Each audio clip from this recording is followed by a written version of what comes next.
There were some fascinating moments in today's stage that were really decisive in how it all played out. So let's take a look at a few. This is on the Mortirola with just under 48 kilometres to go, and it was the attack of Richard Carapaz. This had been set up by his teammate Jefferson Cepeda, and like we saw yesterday, that Carapaz, he just thought, I've got it over them on the climbs. I can just rip away. I'm going to put everybody in trouble. He did, but at the same time, at the back of the group, Isaac Del Toro, and he said in his interview post-race, he predicted Carapaz would go, and he decided he was not going to panic. He rode at his own tempo. So as Carapaz was going off the front of the group and would eventually have his teammate Georg Steinhauser, who was in the break, wait for him to try and push on up the valley, Del Toro stuck with Bernal, he stuck with Simon Yates, and they were riding their way back across to the group of favourites. They would make it there. Everything would come back together at the front. And when we got to the final climb, which topped out at 9 kilometres to go,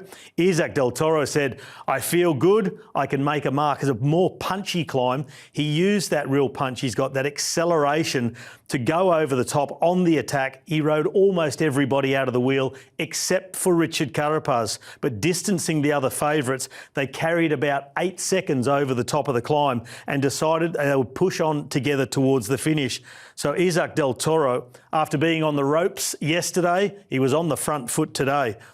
That group, him and Carapaz, would catch the last of the breakaways in Romain Bardet, and on the last descent down into Bormio, Isaac Del Toro just showed he can not only race well uphill, he can absolutely fly downhill. He was railing the corners, perfect apexes, carrying so much speed, and he distanced Carapaz and Romain Bardet. No slouches in the downhills themselves, but he saw that he had a little gap coming out of a corner with around 2K to go. It was head down, get aero, biggest gear, and punch it all the way through to the finish line. It was such a bold ride by Del Toro on so many fronts today, and he went out and he grabbed his very first Grand Tour victory. Not only the first in a Grand Tour, but also wearing the Maglia Rosa as race leader. What a day out for Del Toro, and he takes a bow.